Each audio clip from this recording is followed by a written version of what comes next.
2025년부터는 이런 온디바이스 AI 디바이스들이 점차 개화가 될 것이라고 보고 있습니다. AI 디바이스의 이제 업그레이드 사이클이 나타날 것이라고 보고 있는데요. 안녕하세요, 이호석입니다. 오늘은 삼성 액티브 자산운용의 김효식 팀장님 나와주셨습니다. 안녕하세요. 저희 채널에 이제 자주 나와주셔가지고 좀 익숙하긴 한데요. 제가 얼마 전에 보니까 조선일보에 기사가 하나 나왔더라고요. 사진이 되게 잘 나오셨던데요? 아, 부끄럽습니다. 네네. 저 되게 훌륭한 매니저다라고 해가지고 소개도 될 정도로 요즘에 또 활약이 대단하신데 최근에 보니까 새로운 상품이 하나 나왔더라고요. 어떤 네. 상품이에요? 네, 이것은 저희 삼성 액티브 자산운용에서 신규로 7월 9일에 이제 출시한 상품인데요. 따끈하네요. 네. 코액트 AI 인프라 액티브 ETF라는 상품입니다. 네. 이 상품을 간략하게 말씀드리면 네. 크게 이제 세 가지 산업에 투자한다고 보시면 되는데 이게 네. AI 구현에 있어서 필수적인 세 가지 요소라고 보고 있는데 아하. 첫 번째로는 이제 반도체, 네. 두 번째로는 전력, 그리고 세 번째로는 네트워크 이렇게 세 갈래에 투자하는 ETF다라고 보시면 될 것 같습니다. 그러니까 AI 인프라인데 다 똑같은 게 아니고 세 가지로 나눠지네요. 맞습니다. 저희가 임의로 그렇게 좀 중요하다고 보는 섹터를 좀 세분화시켰고요. 네. 그리고 이게 액티브 ETF이기 때문에 매니저가 수시로 이제 비중 조절을 하면서 그때 상황에 맞춰서 좀 섹터 간의 비중 조절도 하고 종목 편출입도 있고 그렇다고 보시면 될 것 같습니다. 네. 그러면은 이 뭐 인프라인데 반도체, 전력, 네트워크 이런 게 좀 구성은 좀 어떻게 돼 있어요?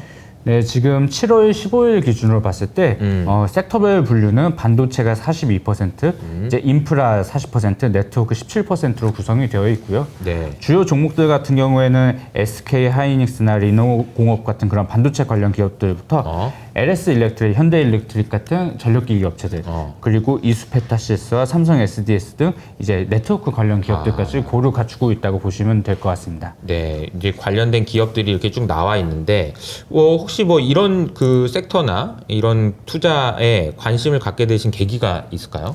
네, 저희가 이 세 가지 섹터로 나누게 된 계기가 있는데요. 그것은 이제 그 오픈 AI의 CEO인 샘 알트만 이제 CEO께서 올해 초에 인텔 파운드리 포럼에서 이런 이야기를 하셨어요. 네. AI에서 중요한 인프라 세 가지 요소가 있는데 네. 첫 번째로는 AI 전용 반도체를 생산하고 개발해야 된다. 그래서 반도체가 첫 번째였고 그 AI 반도체들을 돌릴 수 있는 대규모 데이터 건설이 필요하다. 데이터 센터. 네, 그러니까 결국은 인프라가 필요하다는 말이고요. 그리고 이제 AI 반도체를 구동시킬 수 있는 대규모 전기 공급, 그러니까 인프라 쪽에서 특히 전기를 이제 강조하신 건데 그렇게 해서 저희는 이제 반도체랑 전력 그리고 어쨌든 데이터 센터는 네트워크로 연결이 되어 있기 때문에 네트워크까지 포함해서 이렇게 세 가지 섹터로 분류하게 되었습니다. 네. 이 세 가지 섹터의 그 구성 비중을 보시면 사실 뭐 프로젝트마다 다르긴 한데 저희가 산업 자료들을 쭉 종합해 봤을 때 AI 데이터 센터의 원가 구성을 살펴보면 반도체 하드웨어가 40% 정도 되고요. 그 다음에 전력 및 냉각 솔루션이 35%, 네트워크가 한 25% 정도 됩니다. 그러니까 이게 어느 것 하나 버리기에는 다 애매해서 사실 세 가지가 다 중요하다고 보시면 될 것 같아요. 네. AI 데이터 센터를 짓는데 원가가 얼마나 드느냐 이걸 분석해 보면 그런 비중이라는 거죠. 네, 맞습니다. 반도체, 네트워크 그리고 전력과 관련된 이 세 가지 인프라에 모두 투자할 수 있는 상품인가 보네요. 맞습니다. 사실 이 개별로 각각의 ETF도 아마 있을 건데요. 네네. 근데 사실 개별적으로 그렇게 사시는 것도 좋겠지만 저희 ETF를 이제 구매하시면 이 세 가지 섹터에 고루 분산 투자가 가능하고 매니저가 업황에 따라서 이제 비중 조절도 수행해 준다. 네. 이렇게 보시면 될 것 같습니다. 하긴 뭐 이때는 이게 좋고 저때는 저게 좋고 이럴 수 있으니까요. 맞습니다. 그죠? 자, 그러면 첫 번째 반도체 이야기부터 좀 해볼까요? 네, 사실 반도체야말로 가장 중요한 이제 부분이라고 볼 수 있는데요. 지금 뭐 보시는 장표는 그 전 세계 반도체 시장 규모와 전망을 나타내는 것인데요. 보시면 1990년대에 이제 PC 개인용 컴퓨터가 나오면서 반도체 산업이 한번 부흥을 이뤘었고 그 다음에 이제 2000년대에는 닷컴 버블 이후에 이제 개인용 인터넷이 보급되면서 또 반도체 산업이 좋았습니다. 그러다가 금융위기 끝나고 잠깐 좀 주춤했다가 2010년대에는 저희 이제 스마트폰이 보급되면서 모바일 인터넷 덕분에 반도체 산업이 한 번 더 세게 성장을 했고 그리고 지금에 와서는 이제 AI가 보급되기 시작하면서 AI가 또 데이터를 많이 잡아먹다 보니까 반도체 수요가 가파르게 상승할 것이라고 예상하고 있는 상황입니다. 그러니까 그 시기마다 어떤 이유 때문에 이제 올라가는지는 이유는 다 달라도 반도체 시장의 규모는 정말 꾸준하게 계속해서 성장하고 있는 걸 볼 수 있는 것 같습니다. 그리고 지금 AI가 중요한 시점이 왔는데요. 네네. 이 AI 산업의 붐을 촉발한 두 개의 기업이 있죠. 여러분들이 모두 아마 아실 엔비디아. 네. 엔비디아 같은 경우에는 그 엔비디아 GPU의 성능 개선 속도를 2022년쯤에 한번 이제 공개를 한 적이 있었거든요. 보시면 2016년부터 2022년까지 엔비디아 GPU의 성능은 26배가 증가했다고 이제 공개를 했는데 26배나요? 네. 이게 그 소위 무어의 법칙이라고 하죠. 무어의 법칙에 따른 그 반도체 성능 개선 속도보다 훨씬 뛰어난 이제 개선 속도를 보여줬습니다. 속도가 더 빠르다. 네. 네. 그래서 이제 하드웨어 측면에서는 엔비디아가 견인했다고 보시면 될 것 같고, 근데 어쨌든 이런 하드웨어가 갖춰지면서 이제 소프트웨어 쪽에서도 트리거가 될 만한 게 나타났죠. 2023년 상반기에 그 오픈 AI에서 GPT-4를 발표하면서 이제 본격적으로 AI 붐이 촉발이 되었는데, GPT-4 같은 경우에는 그 이전의 시리즈들의 1, 2, 3에 비해서 네. 잡아먹는 데이터의 양이 압도적으로 많죠. 그러다 보니까 데이터가 많아질수록 이런 고성능 GPU나 메모리 반도체 같은 것들이 더 필요하게 되었다. 그렇게 보고 있습니다. 그렇게 이제 글로벌리 봤을 때 엔비디아와 오픈 AI가 먼저 이제 시작을 했는데 국내 반도체 업체도 중요하잖아요. 맞습니다. 아까 방금 말씀드렸지만 결국에는 이 프로세스를 처리하는 GPU도 중요하지만 그 데이터를 처리할 수 있는 메모리도 중요하잖아요. 근데 역시 한국 하면 메모리 반도체가 강점이 있는데 보시면 이제 반도체 그 캐펙스 설비 투자 전망을 보시면 2024, 25년 계속 이제 가파르게 성장할 것이라 보고 있는데 특히 이제 D램 캐펙스 증가율이 많이 높아질 것이라 보고 있습니다. 네. 왜냐하면 그 HBM이라는 고대역폭 메모리도 결국은 DDR5 D램을 적층해서 만드는 거다 보니까 D램 캐펙스가 많이 늘어날 것이라 보고 있는 상황이고요. 당연히 그러면 이제 D램 매출에서 HBM이 차지하는 비중도 계속 높아질 것이라 보고 있는 상황입니다. 반도체 이야기는 좀 해봤는데 반도체 시장에 대한 뭐 장기적인 그런 전망은 다들 좋게 보실 것 같아요. 근데 또 인프라와 관련돼서는 전력 그리고 이제 또 냉각과 관련된 부분도 있잖아요. 네. 그래서 뭐 두 개의 기사를 이렇게 보여드리면 아마 많이들 보셨을 법한 기사인데 네네. 올해 한 2월 말에 테슬라 이제 CEO가 보시 커넥티드 월드 2024에서 이런 말씀을 하셨죠. 작년에는 반도체가 부족해서 힘들었는데 내년에는 전기랑 변압기가 부족할 것이다. 그래서 이제 전기랑 변압기의 부족을 문제를 이제 삼으셨고, 그리고 또 오픈 AI 그 샘 알트먼 CEO께서도 네. 전력이 부족하면 이게 힘들어질 수 있다. 그래서 전력의 필요성을 크게 강조하셨습니다. 근데 뭐 이 두 분뿐만 아니라 뭐 마크 주커버그 페이스북 메타 CEO도 이제 전력 부족 이야기를 하셨고요. 그래서 대부분의 빅테크 기업들이 이 전력이 가장 중요한 요소로 부각되고 있다. 그렇게 말하고 있는 상황입니다. 네. 그러면 AI가 미국 전력 수요에 미치는 영향은 좀 어떻다고 봐야 되나요?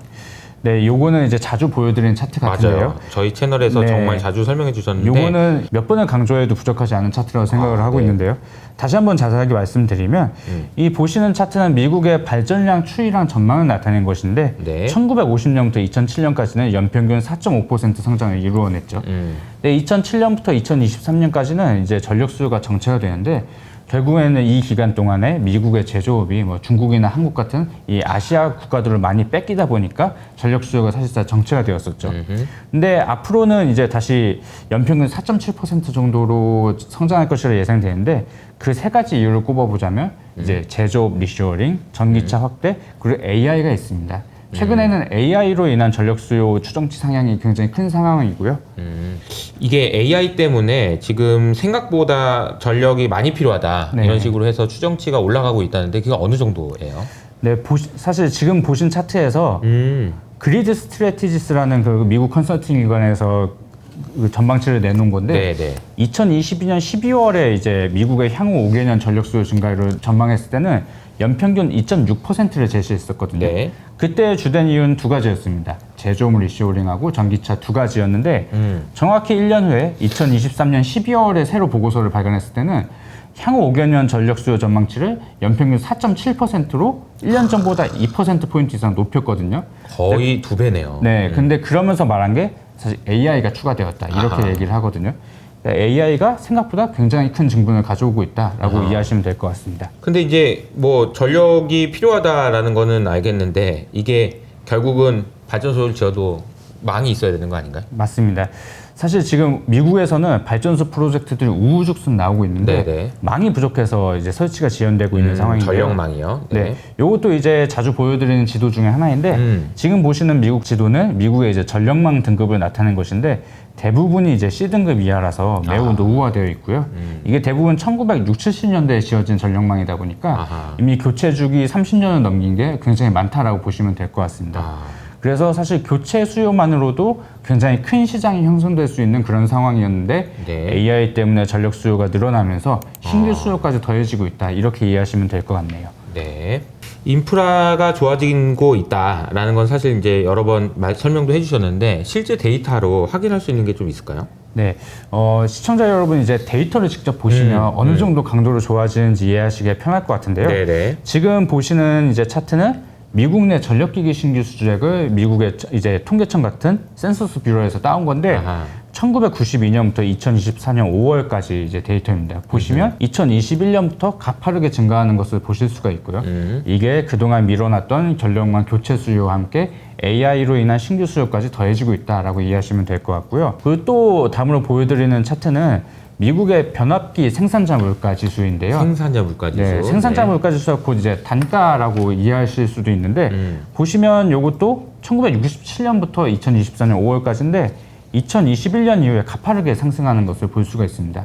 그리고 최근까지도 계속 이제 상승세를 이어나가고 있어서 그만큼 변압기가 많이 부족하다 이렇게 이해하실 수 있습니다. 네. 자, 우리 반도체하고 전력 이야기를 했는데요. 마지막은 이제 네트워크거든요. 네, 사실 네트워크 시장은 이런 반도체나 전력 시장에 비해서 좀 덜 주목받은 편이긴 한데요. 맞아요. 그렇다고 해서 이쪽의 성장 전망이 약한 것은 아닙니다.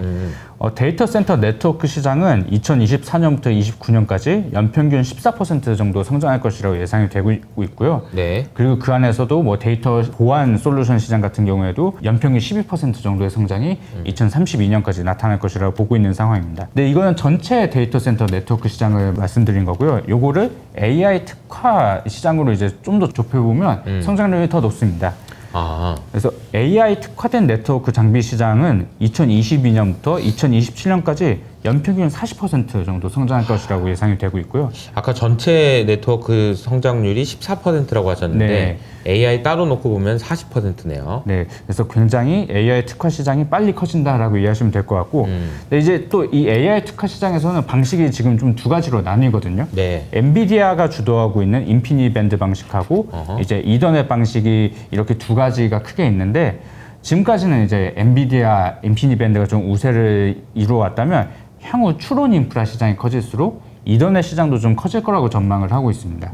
왜냐하면 이게 이더넷 같은 경우에는 가성비가 좀 더 좋은 장점들이 있어가지고 추론 인프라 시장 같은 경우는 사실 학습 인프라보다 고스펙을 요구하진 않거든요. 그러다 보니까 이더넷 진영도 점차 더 커질 것이다. 그렇게 저희는 전망을 하고 있습니다. 오늘 설명해 주신 그 ETF는 국내 주식형인 거죠? 맞습니다. 국내 주식형입니다. 그럼 해외 주식 상품은 없나요? 네, 사실 저희가 이 상품 이전에도 해외 주식형 상품 관련 상품들이 몇 개 있죠. 일단 대표적인 거를 말씀드리면 2023년 11월 21일에 상장한 코엑트 글로벌 AI&, 로봇 액티브 ETF가 있는데요. 요거 이제 글로벌 주식형 상품이라 미국 주식이 80% 정도 되고 한국이 15%, 일본이 5%입니다. 요거는 이제 7월 10일 기준이고요. 그리고 섹터별로 보면 AI 하드웨어 인프라가 한 57%고 AI 소프트웨어 서비스 기업이 27% 그리고 AI를 적용한 로봇 관련 기업들이 한 16% 정도 된다고 보시면 됩니다. 이게 굳이 일본하고 로봇 쪽을 이제 넣어놓은 이유는 저희는 이 AI 산업의 발달이 결국은 로봇까지 확장될 것이라고 보고 있고 로봇에서는 또 일본 기업들이 앞서 나가고 있기 때문에 이 로봇과 일본 비중도 포함되어 있다라고 이해하시면 될 것 같습니다. AI 산업이 점점 이렇게 좀 바뀌는 거죠. 근데 맞습니다. 그 과정에서 다 우리가 수익을 내야 되기 때문에 이런 식으로 이제 상품을 만드신 것 같은데 AI 인프라 그 인프라 깔면은 결국은 뭐 상품을 만들거나 서비스를 만들어서 고객한테 팔아야 되는 거 아니겠어요? 그래서 이제 온 디바이스 AI라는 얘기가 나오는 거고요. 네, 맞습니다.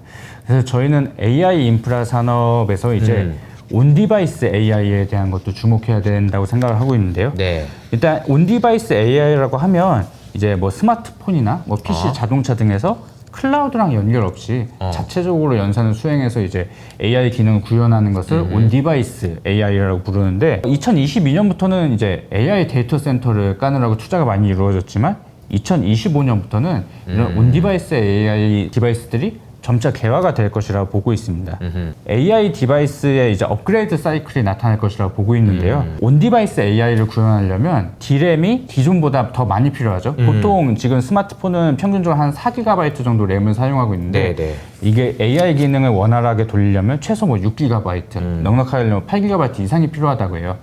그러다 보니까 옛날 구형 이제 핸드폰으로는 AI 기능 구현이 쉽지가 않아서 결국 이러한 부분들이 핸드셋의 교체 수요를 크게 촉발할 수 있다라고 저희는 이해를 하고 있고 네. 앞으로 매해 지나갈수록 핸드폰이나 PC에서 이런 AI 디바이스의 침투율이 점차 올라갈 것이라고 전망을 하고 있습니다. 온디바이스 AI 기능이 탑재된 제품들 이게 이제 본격적으로 나오는 거죠? 맞습니다.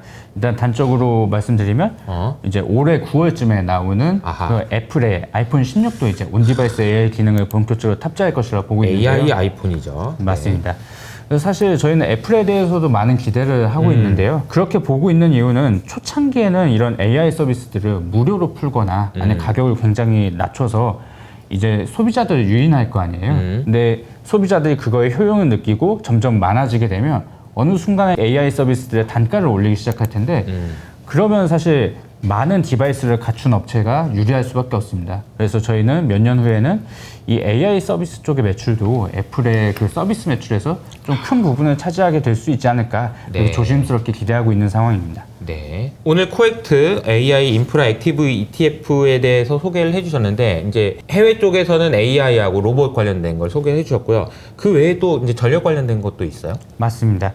저희가 올해 1월 18일에 상장한 코액트 글로벌 기후테크 인프라 액티브 같은 경우에는 이제 글로벌 전력 산업에 집중하는 펀드인데요. 네. 보시면 미국 주식이 64%고 유럽이 27%, 한국이 6% 정도로 구성이 되어 있는 글로벌 주식형 상품이고 네. 세부 섹터별로는 풍력이나 태양광, 그리고 전력 인프라, 그 유틸리티 이렇게 전력 관련된 산업에 고루 분산 투자하고 있다고 보시면 될 것 같습니다.